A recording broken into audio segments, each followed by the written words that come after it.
لما يجتمع الحظ السيء والنية الصافية، حرفيا هذا اللي صار ويا بطل قصتنا لليوم. والقصة من كتاب منطقة الغموض للكاتب الدكتور عبد الوهاب السيد الرفاعي. ما يحتاج لنا أي مقدمات، كالعادة كل واحد يجهز مشروبه المفضل أو أكلته المفضلة وخلنا نبلش.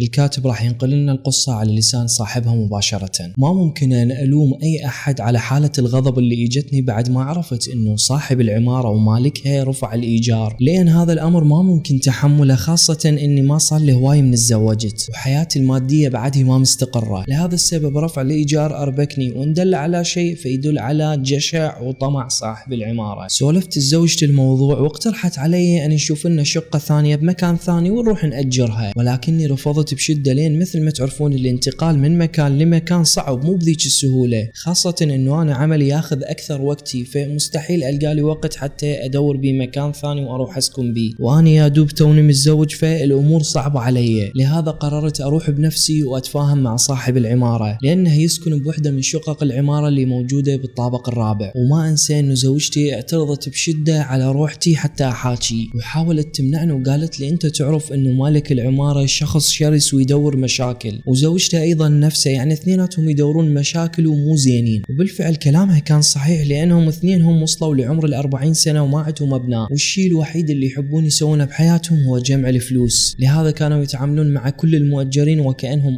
آلة لضخ الاموال. لكن بعد ما سمعت كلام زوجتي هدأتها وقلت لها يابا ترى انا راح اروح احكي وياه بتفاهم وبهدوء، وراح امتص غضبه واتصرف بحكمة، او هذا الشيء اللي اعتقدت اني راح اسويه. طلعت من شقتي ورحت للطابق الرابع اللي موجودة به شقة مالك العمارة. دقيت باب الشقة بكل هدوء واني التقط انفاسي براحة حتى احافظ على هدوئي، لاني اعرف هذا الرجل هو وزوجته، واعرف هم شقد وقحين واسلوبهم مو صحيح بالتعامل مع الناس. ورا ما دقيت الباب سمعت صوت ينوم على انه هذا صاحب الصوت شخص منزعج، وهذا الصوت يقول منو اللي يدق الباب؟ شنو هالحقارة اللي عندكم يا اخي؟ المهم تمالكت اعصابي، فقلت له انا فلان وحاولت ابتسم. فتح الباب وملامحه كانت ما ممكن وصفها من شدة قسوتها، ومبينه من خلالها وكأنه ما هذا الرجل ما يبالي بينا ولا يهتم منا حتى لو ارتفعت قيمة الآجار 3 أضعاف. لكني حافظت على هدوئي وطلبت من عنده أن يسمح لي أن أدخل للشقة وأسولف وياه، ولكنه رد علي بشكل مباشر إذا جاي على موضوع الإيجار فهذا الموضوع لا يمكن النقاش به، ما عندي وقت أضيعه وياك، إذا ما عجبك الموضوع اطلع من العمارة وروح شوف لك غير مكان أجر بيه. يعني من البداية هذا الرجل أغلق باب التعقل والكلام بهدوء. ولكني رغم كل هذا قلت بكل أدب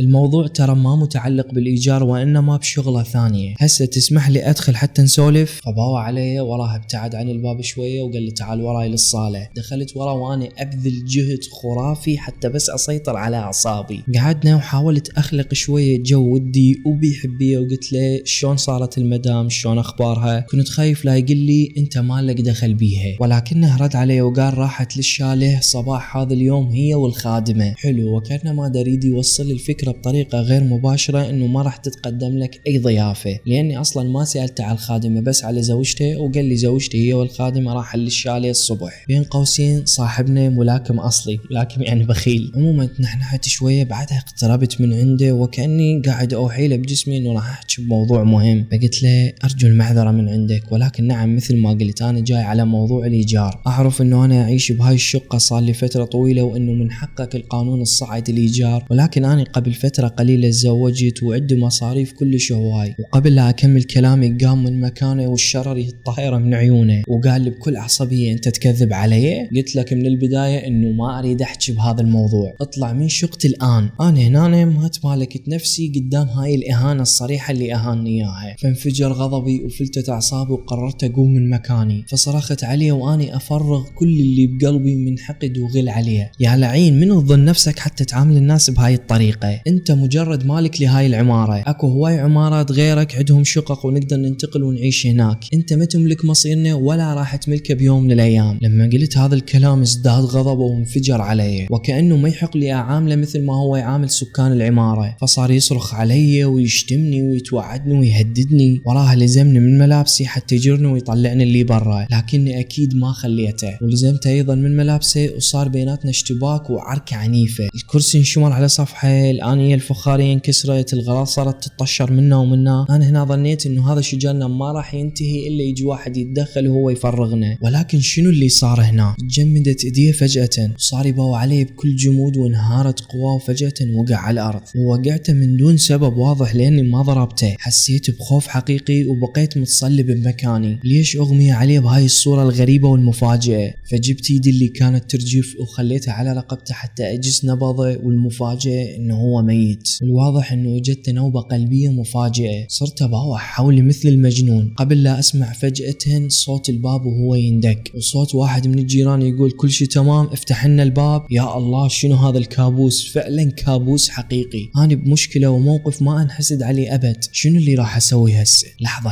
ما حد شافني من الجيران وأنا أطب للشقة، وكذلك هم ما يعرفون صوتي لأن علاقتي بهم سطحية. إذا لازم أطلع من هاي الشقة وأرجع شقتي بدون ما واحد ينتبه لي ويحس بي حتى ما أتورط بقضية موت هذا الرجل. زين هنا السؤال شلون راح أطلع وشلون راح أبعد نفسي عن هذا الموضوع؟ أنا بالطابق الرابع فمستحيل أقفز من النافذة أو الشباك، وصوت دقات الباب صارت أقوى. الواضح إنه الجيران حسوا بالقلق بعد ما شافوا الوضع صار هدوء، وقبلها كان صوت التكسير والضرب. وهنا سمعت واحد من عندهم يقول راح أتصل على الشرطة. لما سمعت هذا الكلام عرفت إنه المأزق اللي أنا بيه صار يضيق علي شوي شوي، فاقتربت من الباب وقلبي يريد يوقف. حاولت أنا أباوع من فتحة الباب وأشوف شنو دا يسوون. شفت بعض الجيران متجمعين عند باب الشقة ومبين عليهم القلق، بينما كان واحد منهم لازم تليفون ويسولف ويتكلم عن تفاصيل العركة اللي صارت داخل هاي الشقة. يعني بالفعل اتصل بالشرطة وما انتظر. ابتعدت من الباب وأنا عيوني تدمع، أباوع بيئس أحاول ألقى لي مخرج من هذا المأزق اللي أنا بيه. وراها صارت عيوني على مخزن صغير موجود فوق الحمام مخلين بيه السخان، وهذا هو المكان الصالح للاختباء، ولازم أبقى مختبئ بيه وخاتل لحد ما يوصلون الشرطة وانتظرهم يجون وياخذون الجثة مال هذا الرجل ويطلعون. وراها أني أطلع بكل هدوء وبوقت متأخر من الليل من دون ما أحد يعرف بي أو يحس بوجودي. فتوجهت الباب الحمام وشوي شوي سلقت وصعدت لهذا المخزن ودخلت بيه وسديت الباب علي. كنت ألهث من شدة التعب والرعب والقلق. قعدت وأنا أفكر بالمأزق اللي خليت نفسي بيه. هذا جنون، أنا إنسان بسيط كلش وما معتاد على هيك مواقف، وهاي الأمور أكبر من طاقتي. قبل ساعات كنت قاعد ويا زوجتي آكل الغداء ونسولف ونتكلم عن رفع الإيجار، وتغير كل هذا وألقى نفسي وأنا مختبئ بالشقة مال هذا الحقير، وربما أنا متهم بقتله. شلون راح أطلع منه؟ شلون راح أخلص من هذا الموضوع وأنا متشاجر وياه ومتعارك وياه بشقته؟ أنا أكيد المسؤول عن موته حتى لو ما قصدت هذا الشيء. زين لحظة، بصماتي ما زالت موجودة عليه، وأكيد بدون شك التحريات راح تودي الشرطة إلي مباشرة. بهيك لحظات الوسواس كان ياكلني وراسي صدع. كنت أقول أنا ضايع لا محالة، يعني أبد ماكو مهرب. ما حسيت بمرور الوقت والمدة اللي قضيتها وأنا مختبئ بجانب هذا السخان. تقريبا بقيت ربع ساعة أو أكثر. وراها فجأة سمعت صوت واحد يدق الباب ويقول افتح الباب إحنا الشرطة، ولكن أكيد ما يجيهم رد. فصاروا يدقون الباب بقوة أكبر لحد ما تصرفوا وكسروا الباب ودخلوا. والشقة صارت مليانة رجال شرطة بلحظات، وما أقدر أشوف شنو قاعد يصير لأن باب المخزن مال السخان كان مسدود، ولكني أشعر بضجيجهم وهم ينتشرون بسرعة. بعد ما شافوا جثة مالك العمارة صاروا يدورون على القاتل بشكل أكيد. وراها سمعت واحد منهم يتصل ويطلب من امرأة ما أن تجي مباشرة، وهاي أكيد ما يحتاج لها ذكاء، أكيد اتصل على زوجة مالك العمارة. بقوا رجال الشرطة بالعمارة حتى ياخذون البصمات ومنتظرين زوجته. لما وصلت انصابت بذعر وخوف مو طبيعي، وصرت أسمعها وهي تصرخ وتبكي بكل قوة، وكانت تغلط على الكل حتى رجال الشرطة غلطت عليهم. يعني تعرفون هاي المواقف ماكو داعي أسولف عنها. عموما رجال الشرطة قعدوها وهدوها، وراها أخذوا الكلام من عندها. ورا ما سمعوا كلامها أخذوا الجثة وراحوا. أما أني فبقيت مختبئ مذعور وخايف بنفس مكاني. ريقي نشف ودقات قلبي سارعت من الخوف والرعب. بقت زوجته وحيدة بالشقة وبقيت أنا مختبئ، وحسيت إنه حياتي الطبيعية اللي كنت عايشها ابتعدت عني. وحسيت باختناق شوي، وكأن هذا الاختناق جانب بسبب المكان الضيق. ولكن هالشي مو مهم الآن، المهم الهرب. لابد أن أهرب منه. زين لحظة، شنو حال زوجتي؟ هل عرفت بالشي اللي صار؟ وهل اجت تسأل عني؟ زين هل هي قالت لرجال الشرطة بأن أنا اجيت حتى أسولف ويا مالك العمارة وأنا من رحت له لحد الآن ما راجع؟ راح تكون مصيبة حقيقية لو فعلا سوت هذا الشي. ولكن كل اللي سمعته من رجال الشرطة يوحي بأنهم ما يعرفون أنه أنا موجود هنا بالشقة. لحظة، صرت أسمع صوت خطوات الزوجة وهي متوجهة إلى مكان ما. الواضح أنه هي اتصلت على واحد من أقاربها وصارت تبكي وتنتحب على فقدان زوجها. زوجها، وكانت تسولف مع شخص عبر الهاتف وتقول له بأنه زوجها انقتل ولحد الآن ما لاقين القاتل، وهي تنتظر أخوها حتى يرجع من السفر باكر وتروح يمه وتبقى هناك إلى أن تهدأ الأمور. أنا هنا قلت بداخلي مستحيل أبقى بهذا المكان الضيق لحد مساء باكر. وراها سمعتها تقول بأن الشكوك تحوم حول واحد من سكان العمارة واللي هو أنا بالتأكيد، وسمعتها تقول لهذا الشخص عبر الهاتف بأن هم استجوبوا زوجتي، ولكن زوجتي قالت لهم بأني طلعت وما تعرف وين رحت. الحمد لله والشكر أن زوجتي أخفت هذا الموضوع عن الشرطة وما قالت لهم أنا اجيت هنا، ولكن ما أعتقد هالشي يكفي وراح يصدقوها بسهولة. وراها زوجة مالك العمارة أنهت المكالمة مالتها وسمعت خطواتها تقترب من عندي وكأنها جاية حتى تطب للحمام، وبالفعل دخلت للحمام وسدت الباب وراها، وهاي هي الفرصة اللي كنت انتظرها حتى أشرد. اتخذت قراري وصرت أزحف شوي شوي باتجاه باب المخزن. فتحت الباب على كيف وحاولت أنزل رجلي شوي شوي حتى ما تسمع لي أي صوت، وبالفعل نزلت وشلت النعال مالتي وخليتها جوا أبطي وصرت أمشي على كيف، وتوجهت الباب الشقة واللي هو خلاصي،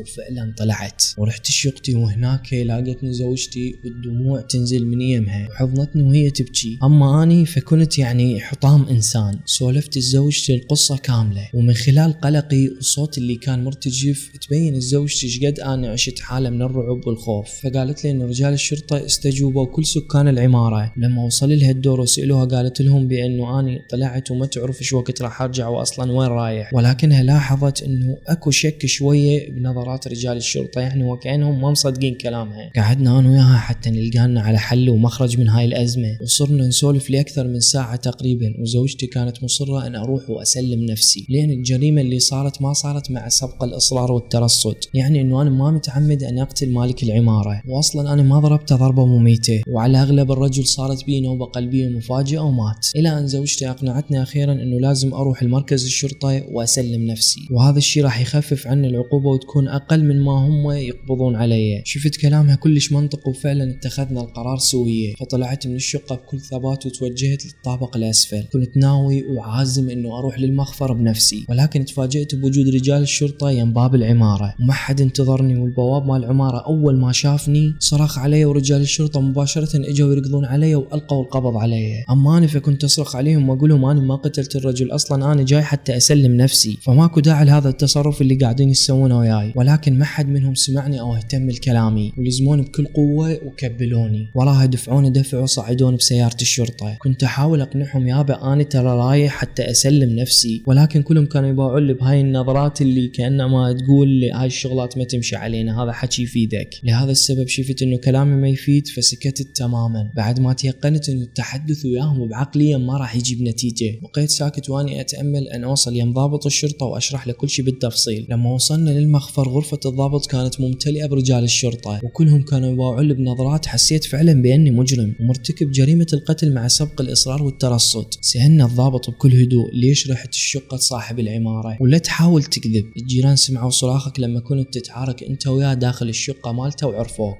انا هنا قلت بيني وبين نفسي شوف انا شقد احمق وغبي، ظنيت ان هم ما يعرفون صوتي لان علاقتي بهم سطحية. المهم بلعت ريقي وقلت له سيدي انا ما راح احاول الكذب عليك، رحت هناك لانه رفع قيمة الايجار، وحاولت احكي وياه حتى اقنعه بانه يبقي الايجار على حاله، ولكنه ثار وغضب واهاني. وقبل لا اكمل كلامي الضابط قال لي ايه ولهذا السبب قتلته؟ فقلت له لا انا ما قتلته. حكيت وياه بكل هدوء بالبداية، ولكنه ظل يتهجم علي ويشتمني وما تحملت هالشي، فرديت عليه واشتبكنا. وكان هو الشخص اللي بدا بالعركة لانه شخص صاحب مزاج جدا حاد، وتقدر تتأكد من هذا الشيء وتروح تسأل سكان العمارة. وراها صرت اشرح له بكل صدق كل اللي صار ورا ما مات مالك العمارة، وانه انا ختلت بالمخزن اللي مخلين بيه السخان. وراها رجعت شقتي وسولفت ويا زوجتي، وحتى قلت له بانه عدم تسليمي لنفسي كان بسبب الخوف لاني ما مريت بهيك موقف بحياتي كلها. اما الضابط فقال ما كنا نعرف انه انت بعدك مختبئ بالشقة، اعتقدنا انه انت هربت قبل لا يوصلون الجيران ويدقون الباب، وهذا خطأ كبير وقعنا بيه. كان لازم نفتش الشقة زين ونتأكد انه انت بعدك ما موجود بيها، ولكن الحمد لله انه احنا اخيرا قبضنا عليك رغم كل شيء. جيت احكي وارد عليه واقسم له انه انا يعني بريء وما مسوي شيء، ولكن اشر لي بانه خلاص اسكت وما احكي. وراها تجاهلني تماما وراح يحقق بغير قضايا ويسولف بالتليفون عن امور بعيدة كل البعد عن قضيتي، لحد ما مرت 7 ساعات كاملة حسيت بيها انه انا راح اموت باي لحظة من شدة القلق والخوف. وهنا فجأة الضابط اجته مكالمة، وكان واضح من ملامحه انه هاي المكالمة اثارت اهتمامه، وصار يكتب شيء على ورقة موجودة قدامه. وراها سد التليفون وصار يفكر للحظات، ونظر عليه وسألني بكل هدوء ليش قتلت زوجة مالك العمارة. فنهضت من مكاني وانا مرعوب ومصعوق وصرخت عليه شنو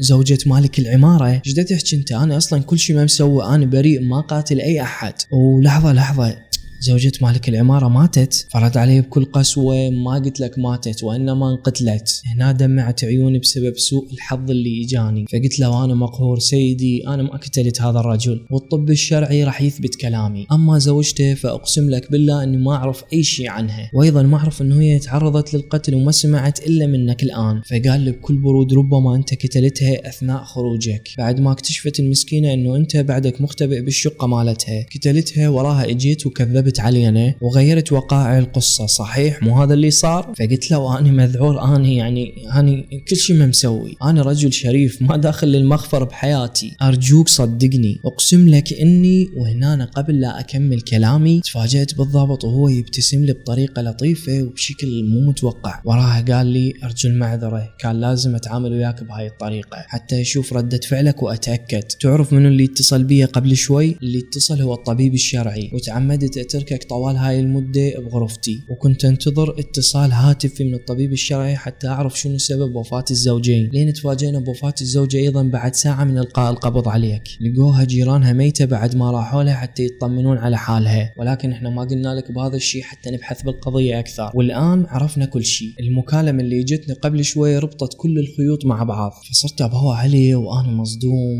ومبهوت وما أعرف شنو أقول. فقال لي هو مبتسم إنه الطبيب الشرعي قال له إنه مالك العمارة مات مسموم. شنو؟ أنا هنا صرخت لا إراديا وأنا فرحان. فقال له نعم مثل ما سمعت مات مسموم لأنه يتناول بعض الأدوية بشكل مستمر، وزوجته خلت له بهذا الدواء سم بطيء المفعول، يعني ما يبين مفعول إلا بعد يومين أو 3 أيام. وتعمدت الزوجة أن تروح للشاليه حتى تكون عندها حجة غياب وما حد يتهمها، وراح يبين الموضوع إنه الزوج مات بنوبة قلبية مفاجئة، خاصة وأن الزوجة السم اللي استخدمته كان سعره غالي ومن الممكن أن يخدع الطبيب الشرعي بكل سهولة، ولكن وفاتها هي بشكل مفاجئ. هذا الشيء خلانا نشك أكثر، وفحصنا الجثتين يعني مو بس جثة الزوج. فسألته بكل ذهول وقلت له زين الزوجة شنو موضوعها؟ منو قتلها؟ فرد علي هو مبتسم اللي قتلها هو زوجها. فبوعت عليه وأنا مصدوم وما أعرف شنو اللي جاي أعيشه. فقال لي قتلها زوجها، كل واحد منهم كان يخطط القتل الآخر. الزوج قبل لا يموت خلى سم بالخيط اللي تنظف به أسنانها، وهذا نوع نادر جدا وغالي من السم المجفف. والزوجة كان من المفترض أنه تنظف أسنانها بهذا الخيط، وبعد ما تنظف أسنانها راح ينزلق هذا السم ويصير على اللعاب مالتها ويدخل جسمها ويقتلها. اكتشاف هيك أمور مستحيل لولا أن الزوجين اثنينهم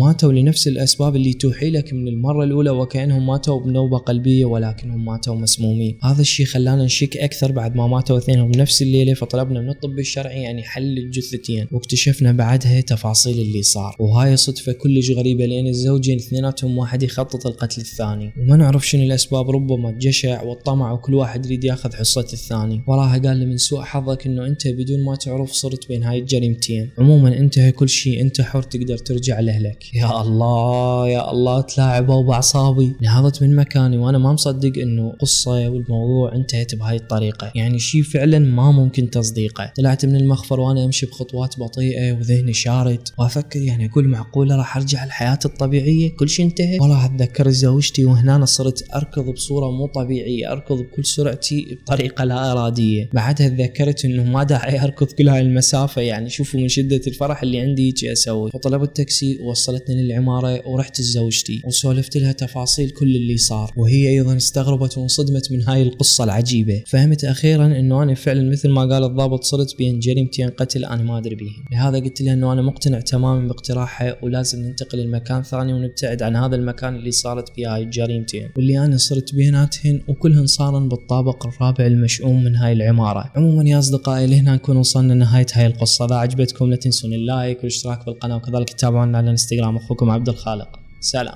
هذا الكتاب وقعت عليه بالصدفة اللي هو منطقة الغموض، الكاتب دكتور عبد الوهاب السيد الرفاعي، بس فعلا كانت احلى صدفة. لين راح انزل لكم سلسلة، يعني هاي القصص اعتقد راح اكمل بيها سلسلة لان فعلا قصص كلها صادمة وبيها احداث غريبة عجيبة. اذا تردون اكمل تنزيل من هذا الكتاب كتبوا لي بالتعليقات. ها يا الله. يا الله يا اخوان، الصدمه اللي جتني ورا ما قريت القصه. شوفوا لهذا السبب انا احب القصص واحب نقل القصص وروايه القصص، واعرف انه مو بس انا احب هذا الشيء، هواي ناس تحب هذا الشيء بما فيهم انتم.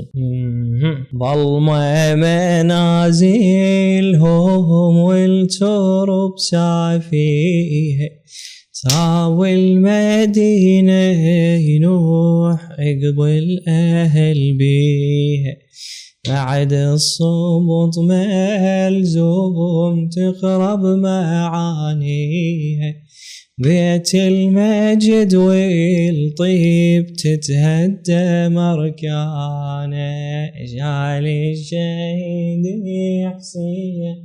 والله تشوفون الاوتفيت اللي لابسه هسه، هذا اوتفيت التصوير بالصيف، بس الاذكار راح يحزرون. شنو راح يحزرون؟ راح يحزرون اني شنو لابس. المهم من فوق اكو ايرن، او لا والله ليفاي، لا ايرن، سوري ايرن من نجوم العمالقه. عموما الاشخاص اللي وصلوا لنهايه الفيديو، لنهايه الكواليس، انتم المميزين والسبيشال، بوسه لكم وحبكم هوايه. اشوفكم ان شاء الله بالفيديوهات الجايه. باي باي.